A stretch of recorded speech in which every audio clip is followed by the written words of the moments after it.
안녕하세요. 정호환입니다. 오늘은 574돌 한글날입니다. 함께 기립니다. 이 시간에는 삼국유사 탑상편 감통편에 걸쳐서 관세음 신앙에 대한 말씀을 나눠보고자 합니다. 잠시 노래를 들으시고 이어가겠습니다.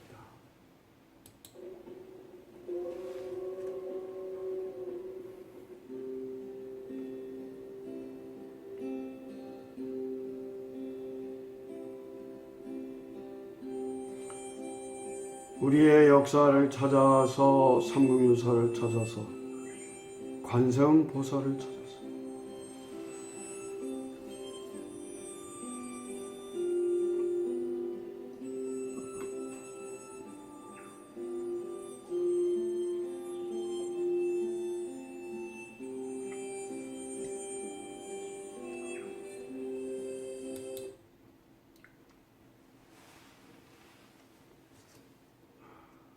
정성이 지극하면 천지가 감흥을 하고 귀신도 도와준다. 그런 말이 있습니다. 시경, 모시라고도 하고 시경에 나오는 서문에 나오는 말씀이죠. 제가 그 삼국유사 탑상편 감통편에 걸쳐서 이런 관세음 신앙에 대해서 말씀을 나눠보고자 하는데요. 여러분들 혹시 관세음 보살이 무슨 뜻인가 혹시 기억이 되시나요? 아발로키테이슈바르라고 그래가지고 산스크리트 말인데, 아발로키트라는 말은 이제 뭘 본다, 볼 관자 아닙니까? 관세음. 이슈바르는 이제 대자연, 삼라만상이죠. 인간의 모든 어떤 일들을 다 내려다보는 그런 능력이 있는 보살이고, 또 부처가 돌아가시고 난 뒤에 이제 부처가 이 세상에 와가지고 모든 중생을 이제 서방정토로 보내게 되는 그 기간 동안을 이제 세상에 내려와서 많은 사람들의, 중생들의 생로병사에 따른 여러 가지 어려움을 보듬어주는 그런 대자, 대비의 그런 보살이고 부처입니다. 참 요즘같이 이렇게 코로나19에 전 세계가 참 신음하고 많은 사람이 목숨을 잃어가는 이런 상황에서 정말 관세음 보살의 그런 대자 대비에 참 그런 가피를 우리는 간절하게 생각하게 됩니다. 이거죠. 관세음 보살 상인데요.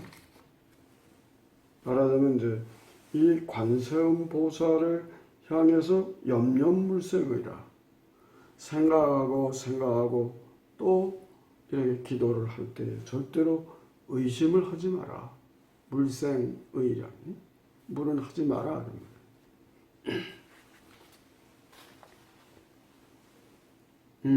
그래서 이 관세음을 줄여서 그냥 관음이라고도 하고요. 또 세자 관을 이제 빛광자를 써 광세음이라고도 하고, 중국에서는 남의 관음이라고도 하고, 남의 고불, 옛고자 붙여불자죠. 그렇게 하기도 합니다. 네. 이제 티베트에서는 여러분들 아마 달라이 라마를 기억하시죠?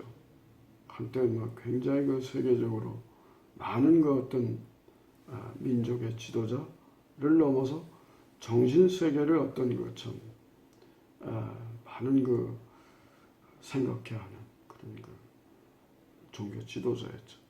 이 달라이 라마를 티베트에서는 관세음이 세상에 나타난 현신한 화신이라고도 합니다만 그렇게 보고 있기도 하죠.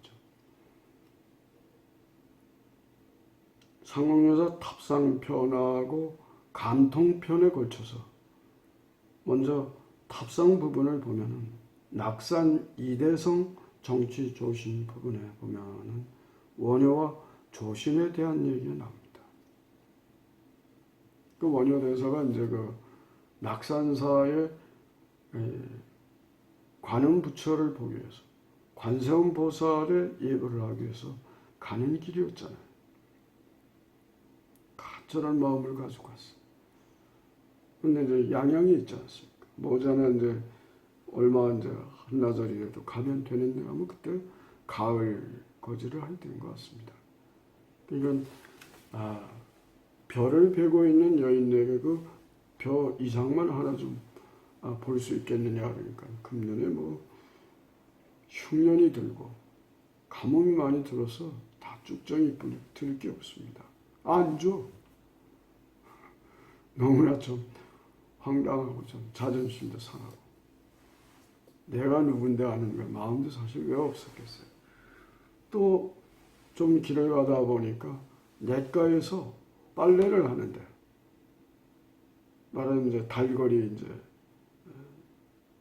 월경 짐대라고 합니까? 그 빨래를 하고 있어요. 그리고 여인네 보고서 나 목이 말라서 그러니까 물 좀 마실 수 있겠는가? 그 빨래하던 그 자리에서 그 벌건 물을 그냥 떠준단 말이야. 그 욕지거리가 구토가 나서 그걸 어떻게 마셔? 이제 다시 그 물을 버리고 그 위에 가서 이제 물을 이제 이렇게 마셨죠. 이제 다시 길을 가고자 하는데 뒤를 돌아보니까 그 여인이 아무도 안 보여. 별을 베던 여인도 안 보이고 빨래하던 여인도 안 보이고. 그 이제 그 나무 그늘에 이제 뭐 쉬었든지 지나갔든지 했겠죠.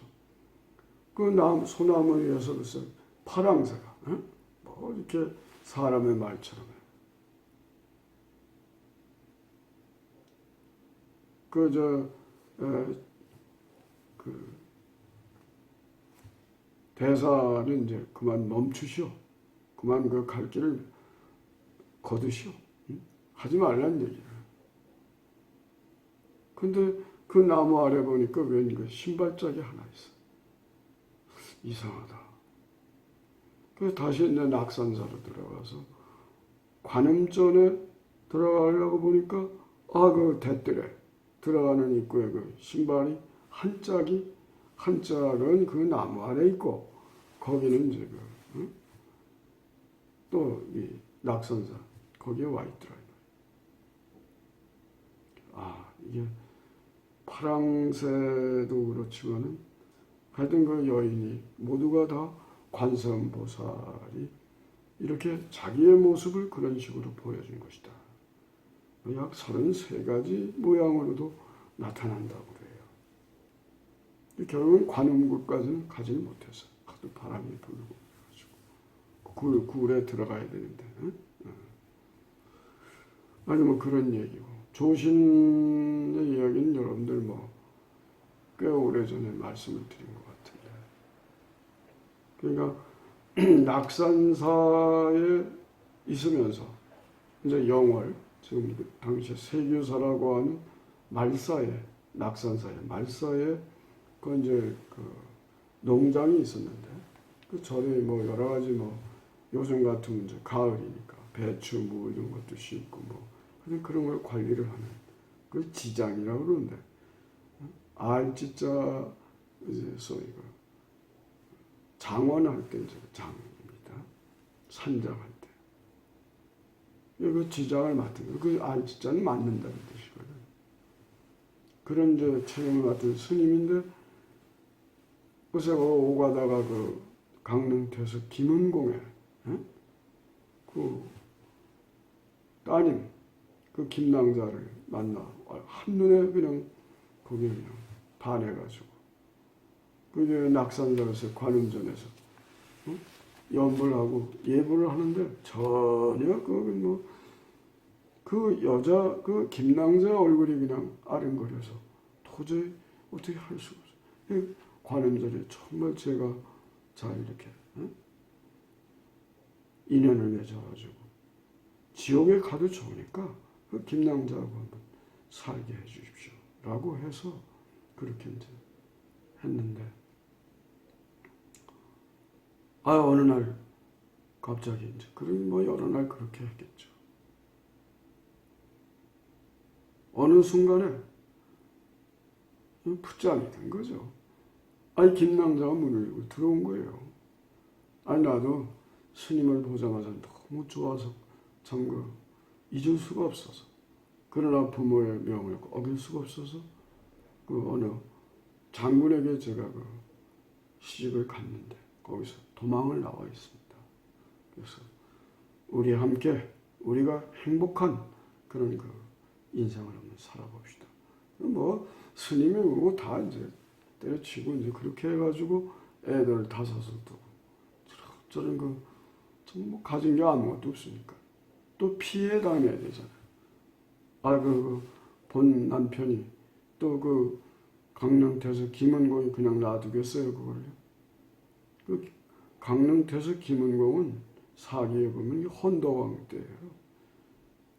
헌덕왕 17년 825년에 당나라에 가서 정말 국위를 선양하고 금자 광록대부 태상경이라는 그런 참 자기를 받고 돌아온 아주 유명한 정치인이자 사대부예요.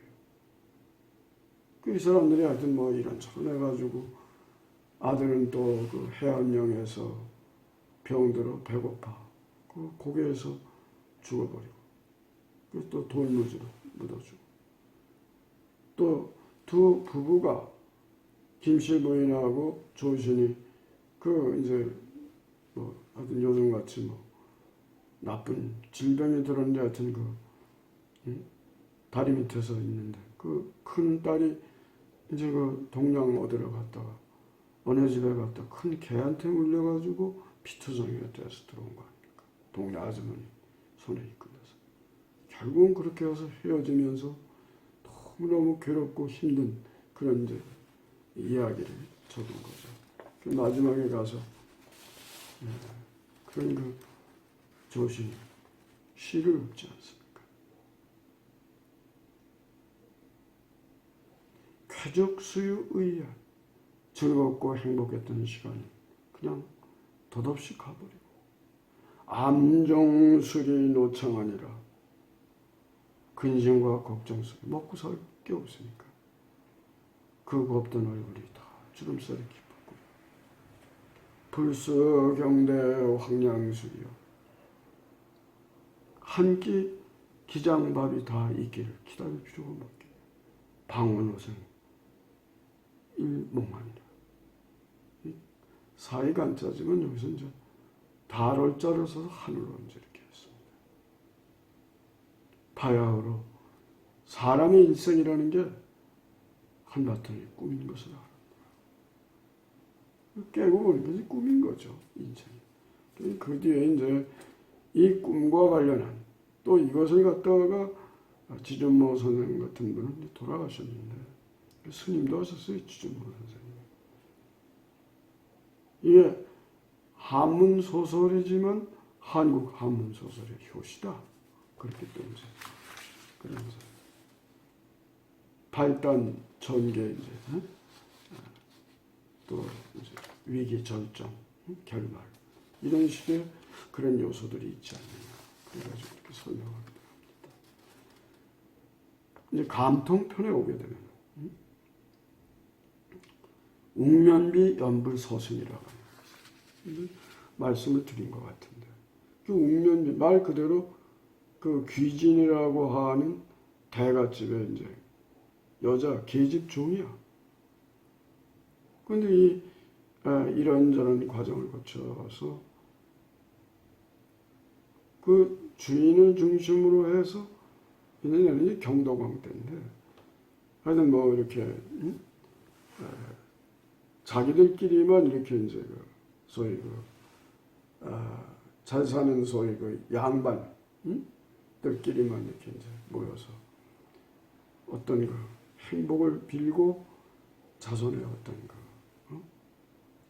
번영을 비는 그런 그 신앙을 가졌는데 거길 따라다니니까 얼마나 미웠겠어요. 근데 먼저 이런저런 과정을 거쳐서 먼저 이 옥면미 계집종이 지붕을 뚫고 올라가서 하늘에 올라갔다 내려와가지고 그래가지고 이제 거기서 성불을 해서 부처가 됐다는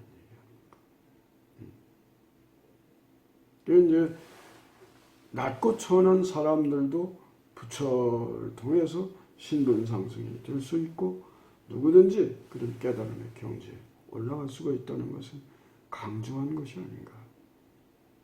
이게 전부 관세음 보살의 현실인 거죠. 또 광덕과 엄장이 나옵니다. 여러분들 잘 아는 그 향가 모지의 원앙생가 달아 이제 서방가장 가샤리고로 시작하는 겁니까?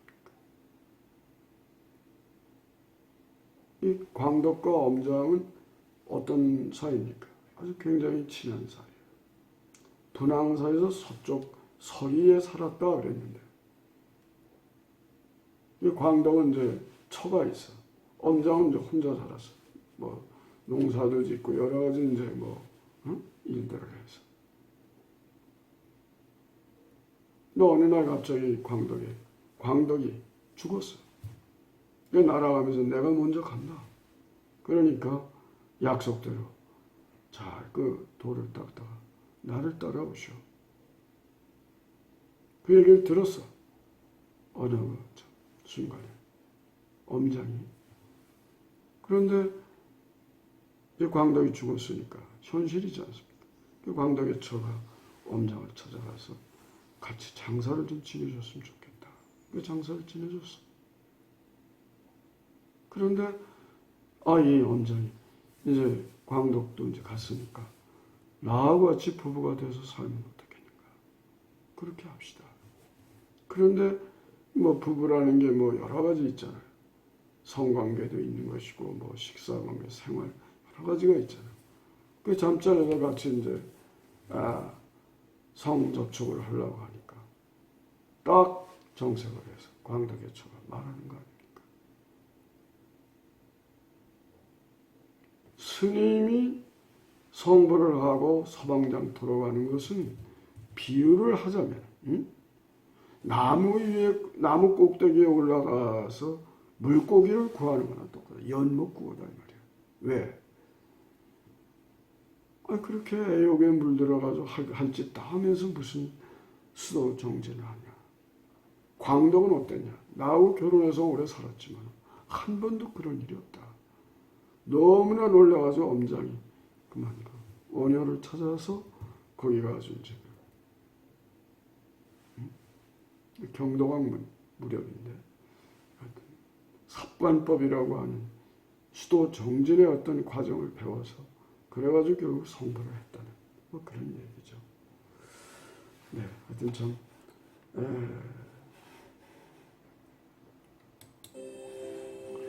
이 어려운 시절에 우리가 간절한 마음으로 서로를 배려하고 함께 한다면 세상이 좀 그래도 좋은 세상이 안 되겠습니까? 여러분 건강하고 행복하세요.